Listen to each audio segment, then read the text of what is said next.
You're listening to Past Imperfect, a history podcast brought to you by the Center for Wisdom and Leadership at SPJ IMR. I'm Dinyar Patel. For thousands of years, people have crossed the Indian Ocean. In this episode, I'm joined by Amrita Shah, who takes a deep dive into one such story, that of her great grandfather, Mohanlal, who traveled from Bombay to Mauritius and South Africa in the early 20th century, even participating in one of Mahatma Gandhi's Satyagraha campaigns. The result is her book, The Other Mohan in Britain's Indian Ocean Empire. Shah uncovers something far more complex and surprising than simple family history. She finds that racial barriers in the diaspora were often quite porous, and that the line between political principle and opportunism could be blurry. Could her great grandmother, like the wives of so many other Gujarati men who migrated, been of partly African heritage? Did her great grandfather join Gandhi's Satyagraha campaign to advance his own economic interests? The Other Mohan provides a nuanced, sometimes unsettling account of the development of India's overseas diaspora. Thanks, Amrita, for joining us this afternoon. I was wondering if you could begin by telling us a little bit more about your great grandfather, Mohanlal, and how your interest in your great grandfather's story developed. What was it about Mohanlal's travels that inspired you to undertake so much research work and eventually write a book? As a child, I had heard that my great grandfather had gone from Bombay to South Africa on a steamer. And as a child, that was a very evocative picture of of someone who'd broken the rules. I think that is what appealed to me so much. I thought he'd sort of chucked up a life of middle class stability. Um, and of course, as a child, all I thought of was what an adventure to go to Africa. These are the sort of, I was weaned on colonial stories of Africa and adventure and exploration. So I think that is what appealed to me as a child. But as I grew older and found out a bit more about him, I heard that he was an interpreter, or at least he when he came back from South Africa, because he didn't stay, he came back after a few years, he taught Gujarati and Hindi to Europeans working in multinationals. So I knew that. So I had some sense of what kind of figure he was, an English speaking, someone who could, and he wore a suit, is what I was told when I asked. I think that the idea again was just the fascination with someone who went abroad, vis-a-vis, what I had always heard of were the English who went everywhere and conquered places. And here, it seemed as if I had a little representative of someone from my family who'd gone the other way. So that was the beginning of the fascination. And this is someone obviously you did not know in person, right? I mean, this is someone who passed away well before Ye- you were born. yes, in fact, I had never seen a photograph. And there was nothing else about this story that was ever told. There were no knickknacks in a showcase or the kind of things that tell you more about a story. It was just this one line. He went away on a steamer. That's it. And while growing up, you had also heard stories that he had worked with Mahatma Gandhi in South Africa. Yes, so that came a little later when I started asking questions about him. And suddenly this sort of information popped up. One of my aunts said that he went to be with Gandhiji. Now I don't know what that meant, so I asked someone else, "What do you mean?" And he said, "Oh yes, he was with Gandhiji." But again, it was very unclear what that meant. I find that aspect particularly interesting because, in my own family, I had one relative who had met Mahatma Gandhi briefly. And this was something that individual, who unfortunately just passed away last year, but had talked about for, all of his life. It really stayed with him. And I've talked to so many other people from that generation who had small chance encounters with Gandhi. And those chance encounters, which might have lasted, a minute or perhaps even less, still managed to stay with the individual. So it's particularly telling, I think, in your case that, I mean, you obviously discovered that your great grandfather had much more of a strong connection than, say, just a minute long conversation and such. But that particular memory stays in the family law. Yes, there's so many. If you read other stories, there's a story of a lady who went with her son and told Gandhi that he will not stop eating sugar. What should I do? So yeah, I think Gandhi has, in small ways and sort of much more, more impactful ways has had kind of an impact on a lot of people. Mohanlal is my great grandfather, and I think his son and his daughter later on were quite involved in the freedom struggle. But in Mohanlal's case, I mean, he was the person I was trying to follow to South Africa, and there was no indication in his lifestyle. Even though people said he went to, as I said, some people felt that he had gone to South Africa to be with Gandhiji. But I saw nothing to indicate any influence. He was not, he was not someone who seemed simple in his lifestyle. He wore a suit. He smoked. He liked to eat porridge and English biscuits for breakfast. And these are unusual things. I think we were a fairly conservative, traditional Gujarati middle class family. So these seemed fairly unconventional features and did not suggest to me anything Gandhian particularly. So in fact that made me even more curious, that what could the connection have been? At least amongst your grandparents' generation. So you talked about how a son and a daughter had been involved in Gandhi's work in India. Was there any visible change in that generation? Did those people adopt or stay with Yes. indigenous clothing items and Oh, not adopt the same Anglophone habits? yes, yes. So one aunt, I am told, a grand aunt, she wore khadi all the time, very much so. This idea of simplicity and sacrifice is very much there. There was someone else in the family who I'm told was a well-known social worker. So yes, so there were definite. It was not just there were definite indications in their cases. So several years ago, when you began this book, you had your family stories, right? You had the story of your great grandfather and kind of a mystery as to why he went to South Africa and some sort of connection with Gandhi, and then of course you had the longer history of your family's connection with Gandhian politics.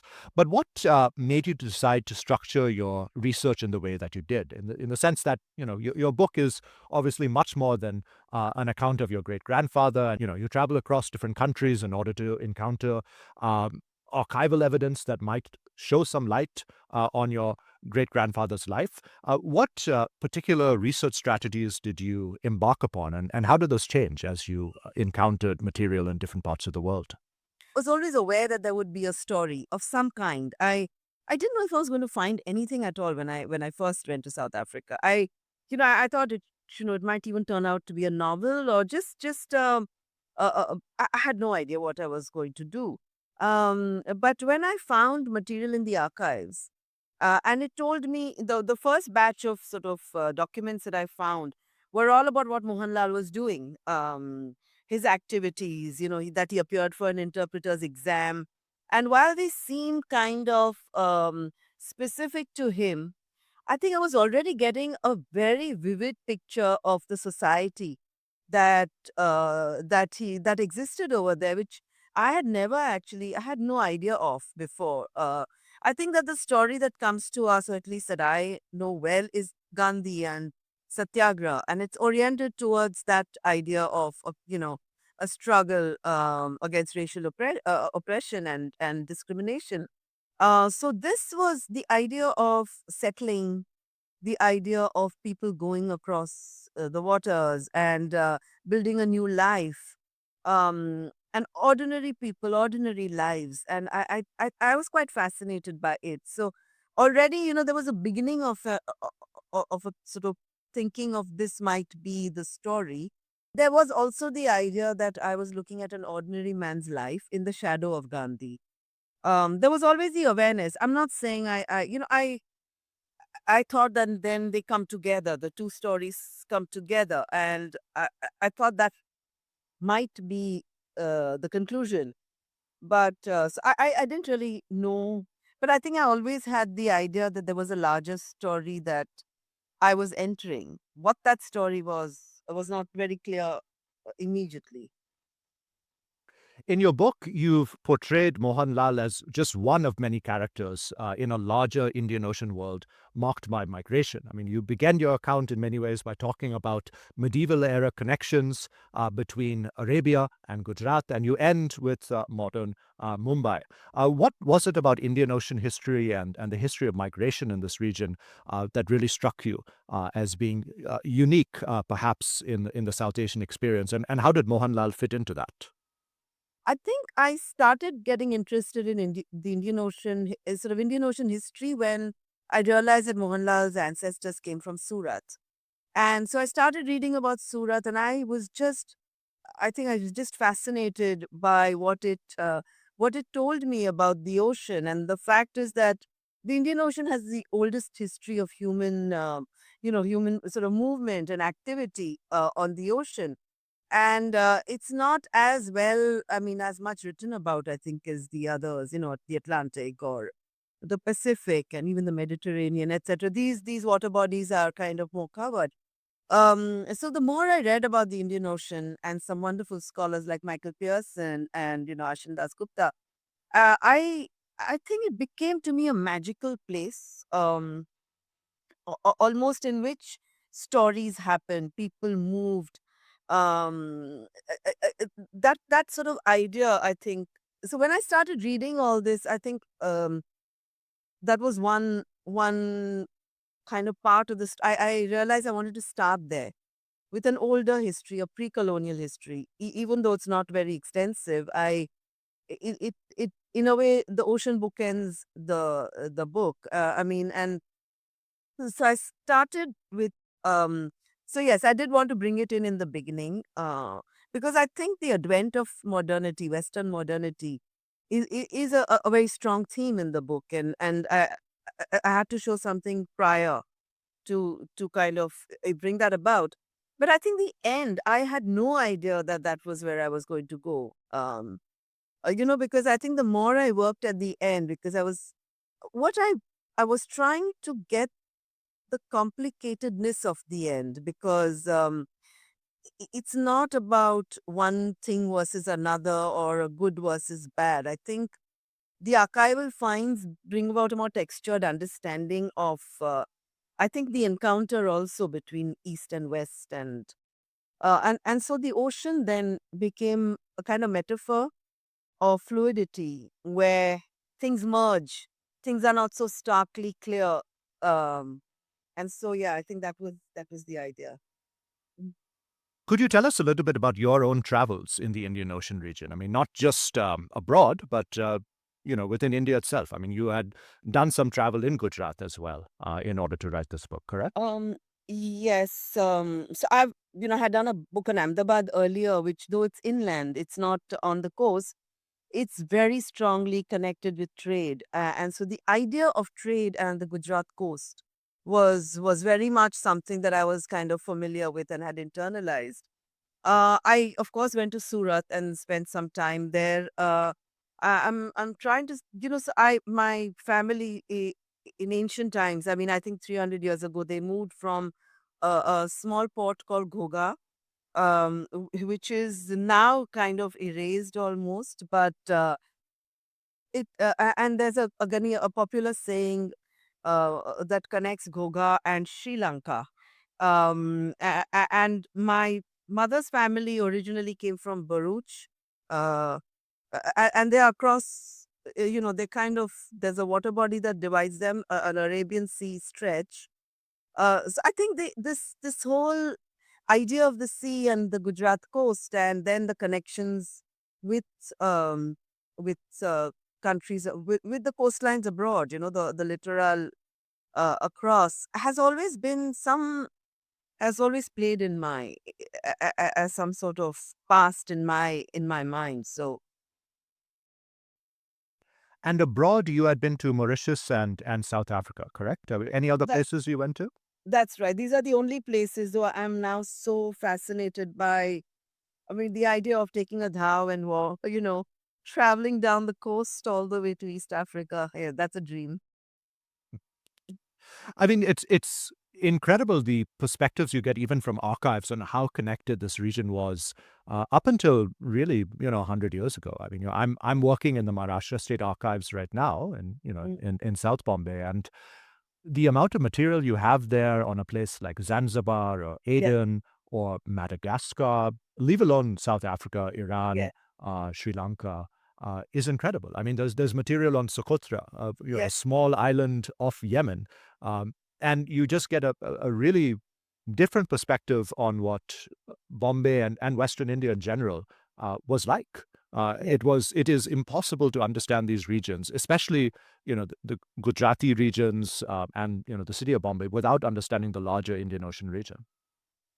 Yes, absolutely. I mean, I came across a lot of letters and the records of colonial authorities on, uh, epidemics or travel to Aden or I now forgotten some of the names, but these tiny little islands where Indians were going, and these were not the indentured laborers. I think these were passenger Indians just going on their own to for jobs or for opportunities that yeah, there was so much traffic, and at one point I remember I see a letter which says that they've shut off.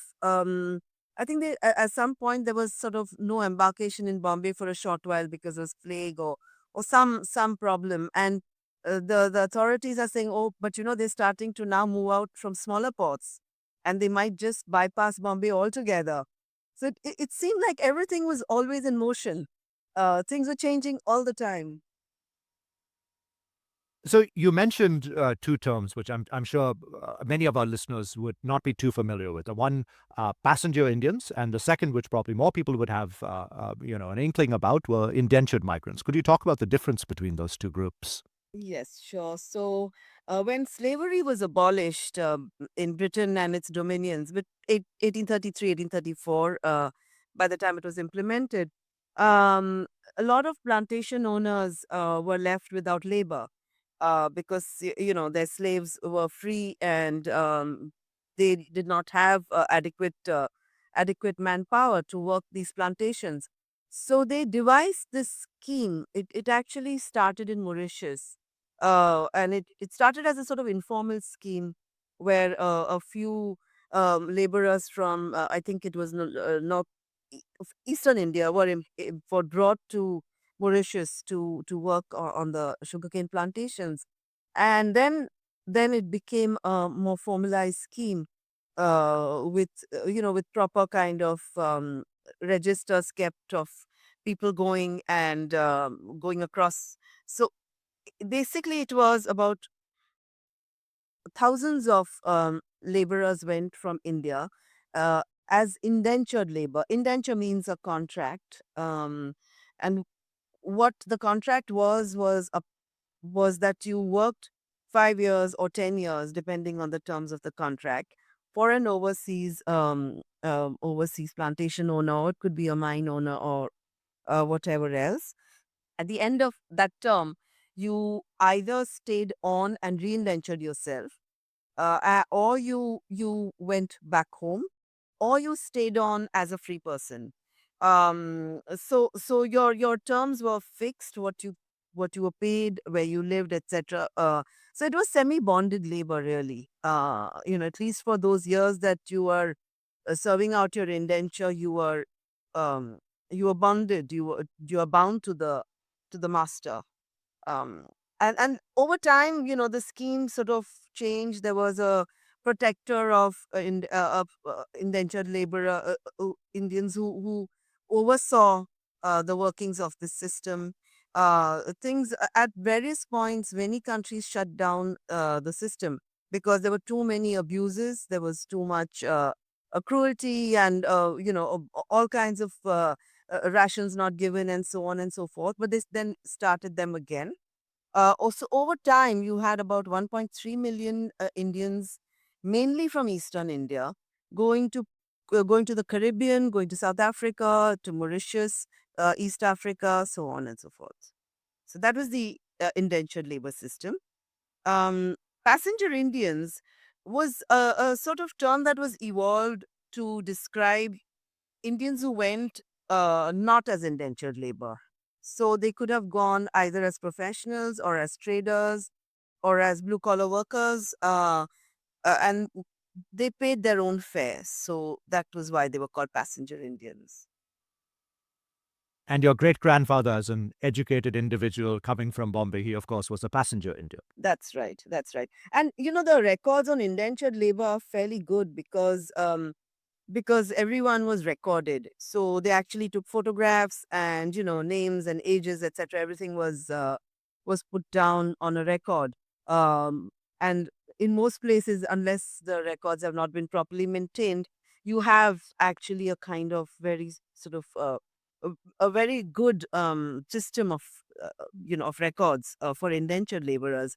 You don't have the same for passenger Indians, at least in my experience, because they were not kept as systematically, and in some places they just Yeah, that's been my experience also. I mean, when I've researched the movement of people between Western India and places like London or the United States, it's very hard to find any records, at least in India. I mean, abroad you will. I mean, you'll find newspaper accounts. In the United States, you'll find embarkation or disembarkation records. Mm. And to a certain degree, you might find some stuff also in Great Britain. But at least in India, I guess, especially as the volume increased, the documentation was quite difficult.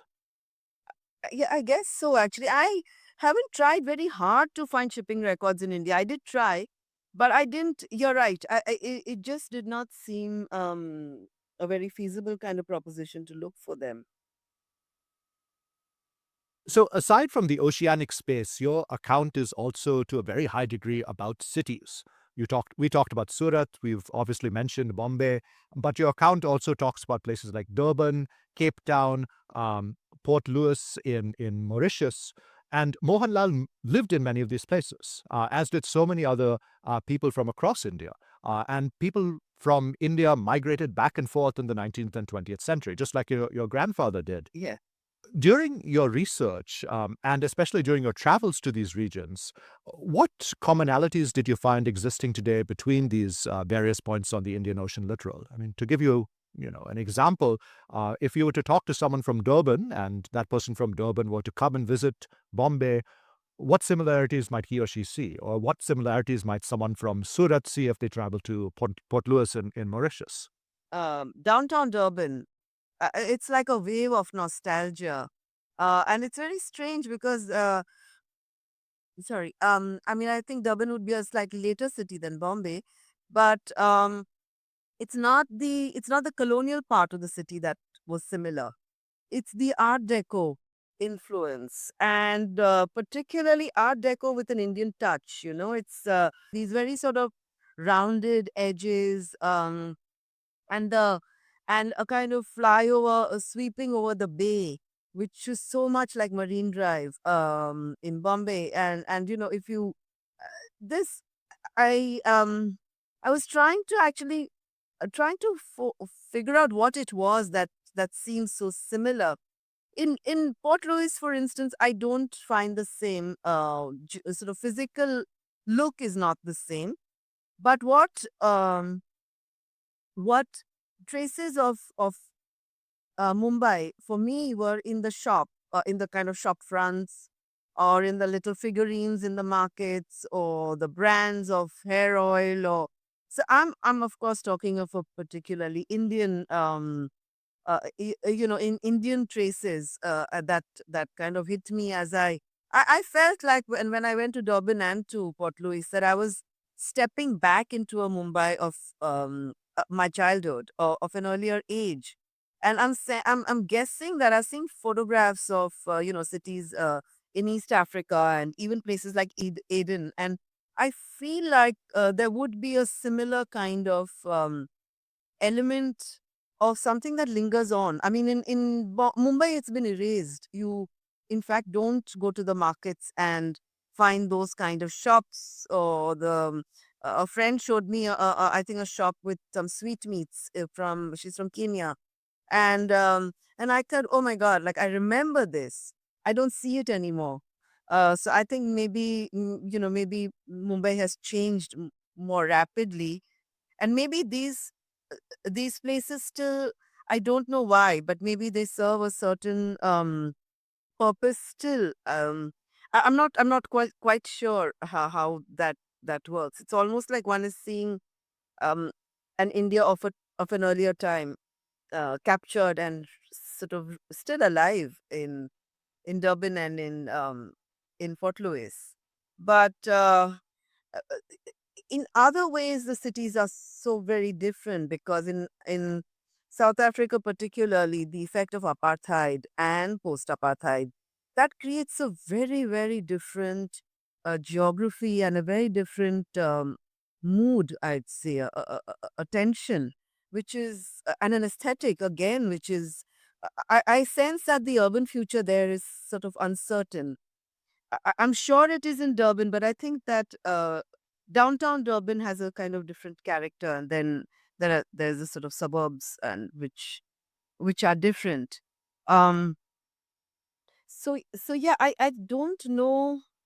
I think some Indian Ocean cities would have similarities. I would be curious to know what Zanzibar and Madagascar would be like. But I think these pockets of Indianness, if I can call it that, for me it was Mumbai-ness, is so strong in Durban and in Port Louis. It's very strong.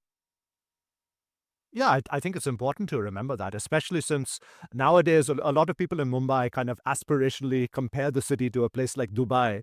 Yes, yeah, And that's true. and the connections are, of course, much stronger if you look at a place like Aden or Durban or Port Louis or even places like Maputo in Yeah, modern day Mozambique, which had yeah, a large Indian population up until relatively recently. So we've talked quite extensively about your great grandfather. I want to talk about your great grandmother because right. this is someone who features very largely in your book. And as you mention in your book, your family does not know much at all about the identity of this woman. What you do know, as you talk about, is that Mohanlal had left Bombay while he already had a wife, and that Yep. wife was left behind in Bombay. But nevertheless, somewhere in Mauritius, he married again. And he had a second wife, which again was not too common. Bigamy was not too common, through the early 20th century amongst Gujaratis. And this woman bore your grandmother, right, who Right. was born in South Africa. So if you could tell us a little bit about your own search for your great grandmother's identity and how you were able to complement what you already knew, even though that was very little, from your own family accounts about the identity of this particular woman. So I came to know as I was growing up that um that I had a great grandmother about whom nothing was known. We we only knew that it was a woman who was abroad, who Mohanlal met on his journey, and everyone told me that he met her in South Africa, which, as I later discovered, was not true. That he met her in Mauritius, most likely. But we did not know who she was. Her ethnic identity was not known. Her name was not known. No one seemed to know anything at all about her. And the only other thing that was sort of known was that Mohanlal, they said, was a tenant in her father's house. That's how they might have connected, which meant these are even though this was a small clue, it was important because it told me that he was someone with property. And so then I knew how to look, because an indentured laborer, for instance, would not have had property, though a free, post indentured person could have. So that was one clue, in sort of very stratified South Africa. It was an important clue. The other thing, of course, was that one of my uncles says that he remembers seeing a letter of condolence from her brother after she died, which had a smudged signature. It's very filmy to say smudged signature, but that's literally what he said. And he gave me a name. It was Murli Murari. And again, which I wrote off to a few kind of. Oh yes, and then I have a couple of family members claim that that the great grandmother came possibly from Sindh or somewhere in that area. West of Gujarat. So these are this is all really speculation, very poor clues to go on, but they kind of allowed me to start. So I sent off letters to uh, two to scholars who work on Sindhi migrations, and I asked them if the name struck a bell. If this name, did they know any? Because there are certain prominent families, or the family kinship networks. It is possible to say, okay, this name means this, and they both said no. This name doesn't make much sense. And also the British would sort of often mess up spellings, so so all, as I said, this got even less clear as I asked. I looked up, almanacs, and I looked up property papers, maps in Durban, trying to see if that name again was belonged to someone. And again, I did not find any. I did not find any Sindhi, so that was not doesn't did not sound very feasible. There was just one Sindhwarki, as they were called, well-known firm of curio dealers, but that was a different name. So anyway, so this was so I was sort of it helped just to kind of eliminate options and possibilities. Again, one way of looking for her was through Mohanlal. Mohanlal had traveled from Durban to Cape Town in 1908 and had filled up a very, very extensive entry form and a permission to enter form. And that gave me a lot of information, including my great grandmother's name, her possible age, the age of the child who was my grandmother. And so that told me many things. And once I'd worked out with the help of someone that she probably came from Mauritius, and I went to Mauritius, then again I've tried to eliminate options. So I said, okay, uh, Mauritius had like some over 400,000 indentured workers. So that was the most obvious place to start. Except that I had no idea when her family might have come, etc. But one way to eliminate things was that if Mohanlal was educated and English literate, what would he be doing in Mauritius? It is unlikely that he was teaching, if he was a teacher, for instance. He would not be teaching indentured children because they would be learning the local language or French or Creole or sort of patois of. So it's unlikely that he would be teaching. It was unlikely that he would be running a shop in rural in a kind of rural place. He seemed to belong more to the city, given his urbanity um, and so at that point it became for me more an investigation into that polyglot society and looking at the various possibilities. Using my great grandmother's anonymity, though I now knew her name, so she was no longer anonymous, but you sort of trying to make create a picture of this very varied, really heterogeneous society. And so, as I was talking to people, one scholar said, your great grandmother could have been a Creole woman because Gujarati men often married Creole women, and it was considered a sort of status symbol almost. Um, so, Manilal doctor who Gandhi had sent was famously sort of apparently had a relationship with a Creole woman. So these were all kind of. I did not find her identity, I would say, but I think I got a very good sense of the many communities that were in Mauritius and the kind of life. It was like getting a picture of the kind of life she might have lived as a child and the kind of woman that she would have been when she went with Mohanlal to South Africa and bore my grandmother. So I think in some ways I answered questions, even though they were not answered on paper. And those particular questions, I think, point to a much bigger issue, which you allude to, which is it's difficult enough to trace the story of someone like Mohanlal, right? An Indian man. You're not a very well-known man, but definitely someone who had education and was from the middle class. But researching a woman is that much more difficult. I wonder if you can say something about the encounters you had with in the archives with the difficulty of gender, of researching Right. gender in Indian Ocean history. Well, because primarily it was a man who traveled.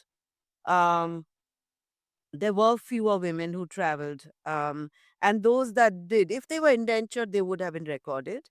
If they were passenger wives, wives of passenger Indians, then their details or daughters, their details would be on the man's records. So there is of course a gender bias in the sense that what you read mostly is men's doings and men's activities and men's correspondence, and very little about women. But that said, I found some fascinating little nuggets. There's some wonderful little details that you find in the archives. So, I came across a mention of a woman who wanted to bring a theater group to Durban. So clearly, she was someone who, she might have been the wife of a passenger Indian who still had a little money. So that was one story. I came across a story of a girl whose mother had married someone. She did not like her stepfather, so she kept trying to run away in Mauritius, and she ran away so many times. So the letters keep showing her running away, and with little details about how she ran away. I think she took a certain kind of carriage, and so the story becomes all about the carriage that she tried to run away in. It's not a fancy carriage. It's something very basic with a little horse trap or something. So these are little stories. And then in books, for instance, there's a wonderful book by Ashwin Desai and Gulam Wahid called Inside Indenture. And they have some wonderful stories about, very, very assertive women, indentured workers, because indenture was a particularly difficult situation. I think a lot of women very few women went, but those that did might have been escaping certain oppressive circumstances, social circumstances in India. And but they were bold enough to go. But then they find themselves in a society largely of men. And that creates complications, jealousy and all kinds of, a lot of crime arose out of that imbalance. And so I wonder what it would have been like for a woman to be in that situation. Not at all easy, I'm sure. And, of course, subject to all the kind of rigors of that life. So that would have been very, very hard. There are stories of women that you do come across, which are, so it's not bereft of, women at all. I mean, little stories of um, society being set up, new language societies being formed. So a kind of a social life, a culture coming about. Um, so there are women's stories, but of course, very, very little. And trying to find my great grandmother in this was, of course, very, very challenging. So, your great grandfather, your great grandmother, and your grandmother had quite an uncanny sense of timing when they were traveling in South Africa. You write in your book that they arrived at a particular place just as new racial legislation had kicked in and made it very difficult for any Indian to disembark. And the restrictions were quite strenuous, right? In the sense Yes. that, if you did not have a certain amount of money and you did not have the right letters, you could be packed up and put on the boat and sent back to where you had come from. So, how did your great grandfather and his family, as well as his wider circle of associates, navigate this challenging political landscape while they were in South Africa? How did it affect their everyday existence? My great grandfather, so Mohan Lal, worked, as I discovered, with a white lawyer. He was a clerk with a white lawyer. And so I'm guessing that he would not have been affected by the kind of laws that were being brought in the late 1800s in South Africa to try and in Natal actually first, and then Cape Town, Cape Colony, and then the Transvaal. Those laws were aimed at trying to curtail the economic progress of Indians, trying to kind of curtail the number of licenses, shop licenses that were available, trying to ghettoize them so that they sold goods only in a certain area. Earlier, they were in mixed areas and they could sell they could kind of sell to white customers and to native Africans as well. But they were increasingly ghettoized and made to kind of service the Indian community only. And so the idea was to kind of curtail their economic progress, curtail their movement. So these laws that you refer to right now, the entry laws, were meant to curb movement between the colonies in South Africa. And of course, within the cities, there were all these new kind of restrictions about curfews and so on. So you did have huge trading empires that had been set up. You had people who had made a lot of money, and you had people who, after serving out their indenture, had set themselves up as free farmers and so on. And now these laws meant that their lifestyle, they could no longer, for instance, their children could no longer expect to vote or to become politically effective.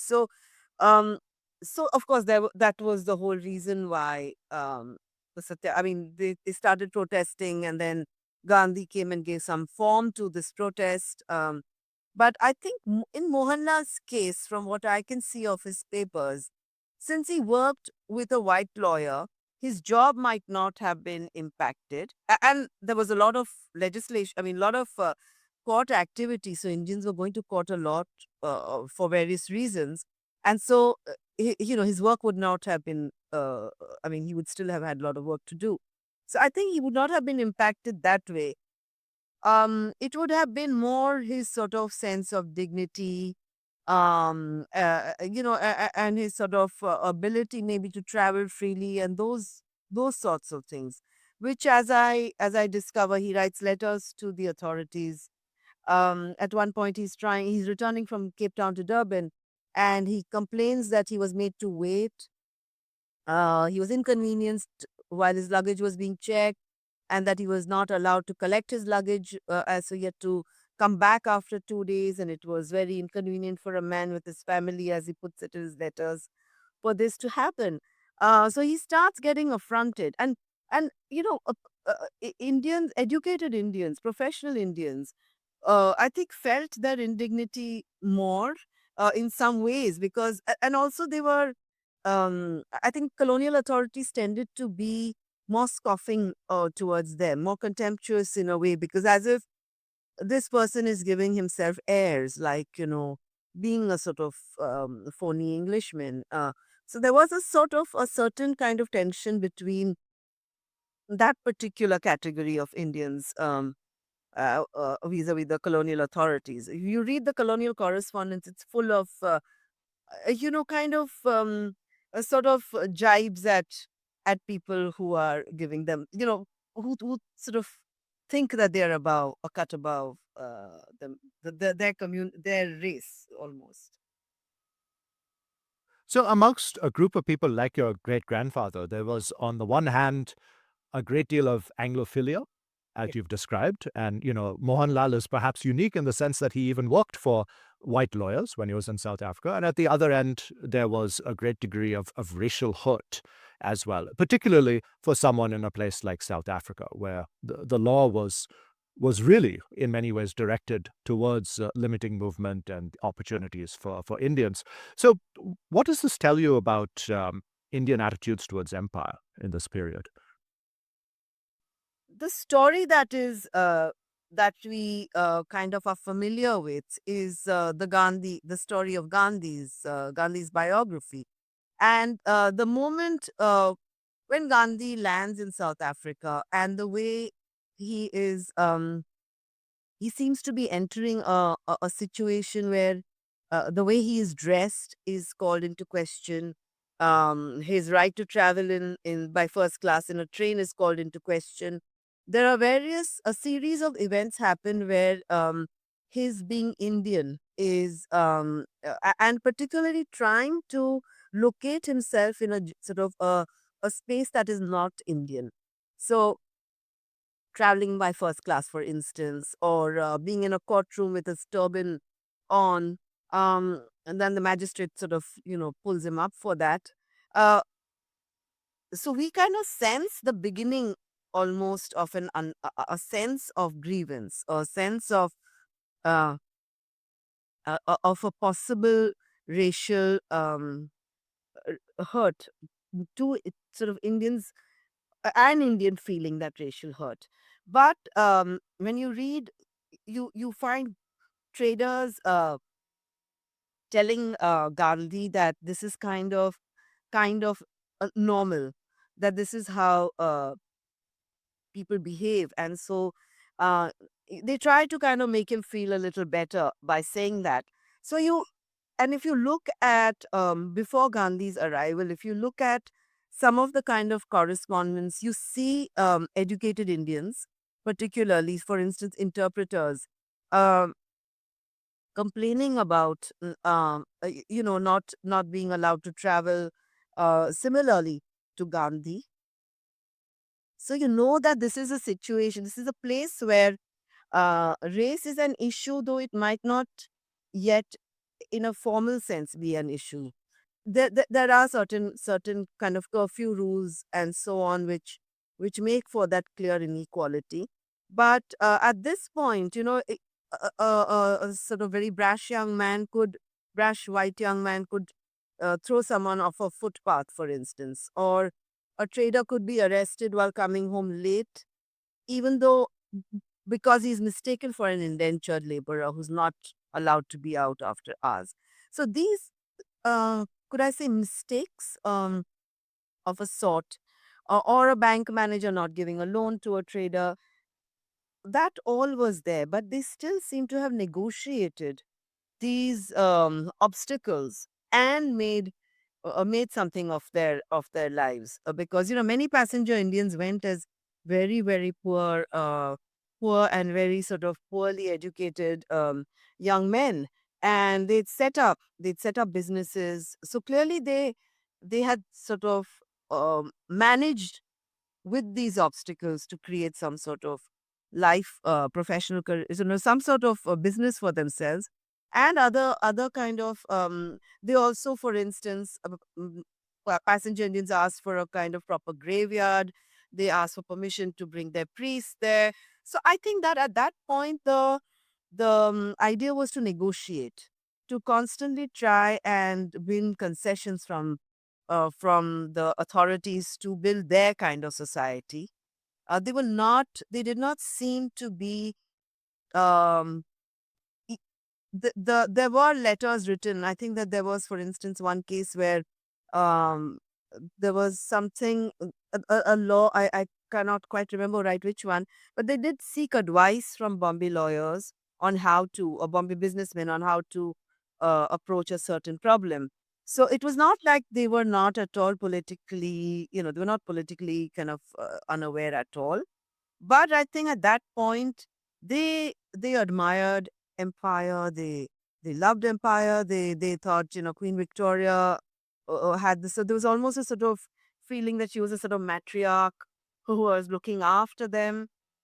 Uh, and so they were kind of very respectful towards empire. And even Gandhi in the beginning, his methods of opposing were very similar. They were sort of constitutional. He wrote letters, petitions. He tried to kind of negotiate. In the beginning, it was not combative at all. He wrote letters to the editor in newspapers. He wrote articles in newspapers, and at the same time, he kind of participated in the Boer War. Um, I mean, on the English side, you find references to a gift being given to a retiring mayor, or councillor, I forget which. Wishes sent to Queen Victoria on a Golden Jubilee, or so. So there was a kind of great deal of, I think, admiration, respect, awe, which slowly gets sort of it still takes a very long time to wear off. And I think once the early agitation was against the franchise, an amendment of the franchise law, which barred Indians from voting. That was the first in 1894. That was the first sort of first issue on which Gandhi protested. And at that time, I think some of the traders said, "Well, we don't really need the law," and yet they understood what it meant when it wasn't just Gandhi explaining; it did help, but I think they understood what it meant, that they were on a slippery slope, and they had to kind of start protesting, and that's why they asked Gandhi to stay back. Um, you also have, I've seen scholarship on some indentured protests. Again, not outright protests. These are more in the form of kind of informal, not cooperating with something they were supposed to do or whatever. Resistance taking a more informal form. So it was. I think they'd accepted uh, the empire as a fact and accepted their own position that they were in an overseas colony, and but that was in the beginning. I think that by the time the the agitation in the Transvaal, which is in 1906 7 or so, um then Gandhi becomes combative. I mean, at that 1908, they're actually, even though it's peaceful and non-violent, it is still combative because they're breaking laws, they're filling jails, and so it's confrontation now. And Gandhi himself, I think, by this time, has acknowledged, or I think accepted, he's resigned to the fact that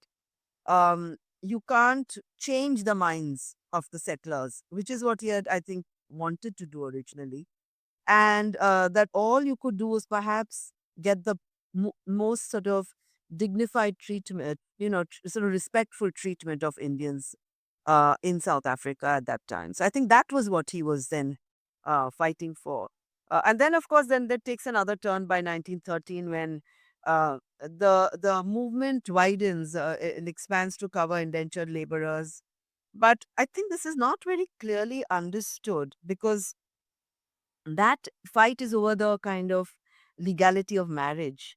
um if you recall, there is a new proposed law which de-recognizes Indian marriages, and so you get a lot of women getting upset, and you have a kind of wider movement, people coming into the movement, and then it's combined with the indentured laborers, etc.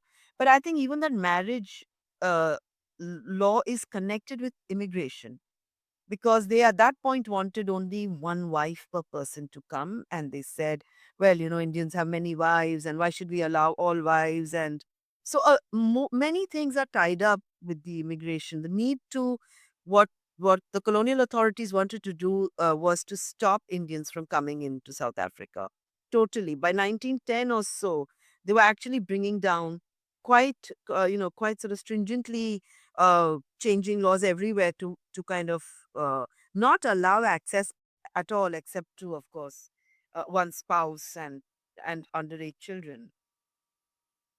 So that's a good opportunity for me to ask you about a pretty key find that you find in the archive. And while you're researching in Pretoria, and I will mention also, I really envy the fact that you were able to travel to all of these places and research at some really interesting archives as well. But while you're in Pretoria, you discover evidence that your great grandfather was probably involved in illegal immigration, and you draw a much larger picture of what illegal immigration of Indians into South Africa was like. Now, how does this change the story, not just of your great grandfather, but also of the political struggle of Indians in South Africa at the time? Gandhi's struggle and the wider struggle for respect and, some measure of rights vis-a-vis whites. Yes, this was a very key find, and I must say it was.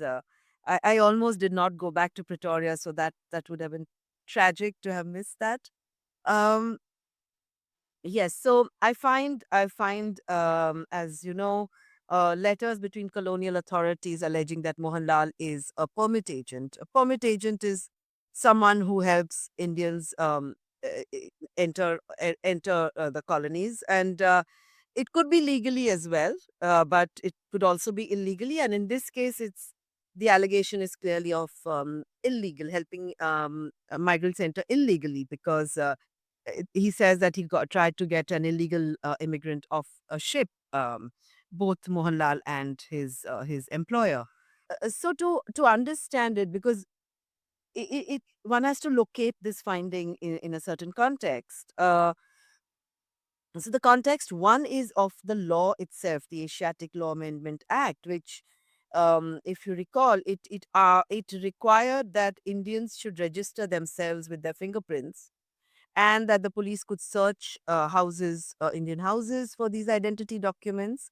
And this measure was seen as something very harsh, and as sort of criminalizing and stigmatizing a whole community. The colonial authorities argued that Indians were entering the colonies. At that point, they were arguing that they were entering the Transvaal in the post Boer War period. They were entering illegally, and because they were so devious and they could not stop Indians doing these things, they needed to fingerprint all Indians. And that, rightly the Indian community thought was criminalization of an entire community. Now, the fact of illegal immigration itself is the basis of this whole face off, this whole very important encounter. But actually, what happens is, and no one disagreed with it. I mean, the Indian community accepted that there was a certain amount of illegal entry, and the colonial authorities alleged. But there was a disagreement over the scale, part disagreement, because the colonial authorities sometimes used it to kind of win elections and to appeal to people's fears, by referring to a tidal wave of immigration and a flood of immigration and so on and so forth. But when the authorities did put out figures, and the Indian community and Gandhi looked at them, there was an agreement of some sort. Now, what I found in my research was that the scale probably, I mean, these figures that were agreed upon between the police, for instance, and the Indian community were not too, there was a sort of, they were more or less similar, very little difference. So we're not talking about actually we're not talking about an issue of scale so much. What I think my finding, and then the subsequent kind of paths down which my research, where it went, what I kind of discovered was more the scale of the organization that existed to make for this illegal entry. So you have kind of very well established networks that stretch from Maputo to Mauritius, across the ocean, with agents in Bombay carrying forged papers to villagers who want to migrate. Basically, what was happening at this point, if you believe all these there's some scholarly papers on this, and there are a lot of correspondence in the archives. What they show is that uh, papers were being forged, identity papers were being forged. Either they were stolen and then they were copied, or they were just made anew.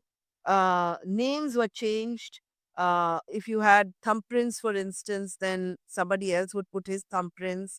You also had people, actually physical features. So let's say that somebody's papers were stolen or the person had died, and you'd taken uh, that entry pass and given it to someone who's seeking to enter, and he has a scar somewhere which the person seeking to enter doesn't have, then they would actually make a scar. So there could be physical alteration of names, and then false children brought in, uh, somebody else's child being brought in as the child of someone who was already in the Cape Colony, for instance. So these are various methods, and they're also not peculiar to South Africa. Even in the US, you see the Chinese, to kind of counter the Chinese Exclusion Act, often came in that manner. Now, so one is, as I said, the kind of network and organizational capabilities that existed to run this business of illegal entry. That's one. So I think that we've never, because the attention has been on satyagraha, the attention has been on the fight that emerged from this problem. The fight was that a racist law was put in place to counter illegal entry, and the Indians opposed it, and then that became, as you say, the story. But that did not mean, so what has happened is that we did not attend to the actual fact of illegal entry and what it looked like. And that is something that what I found through the papers. That's one part, one aspect. But the other aspect is that Mohanlal himself, now he was an educated man, and educated men were quite key to this business because you had to be familiar with laws, you had to be familiar with paperwork.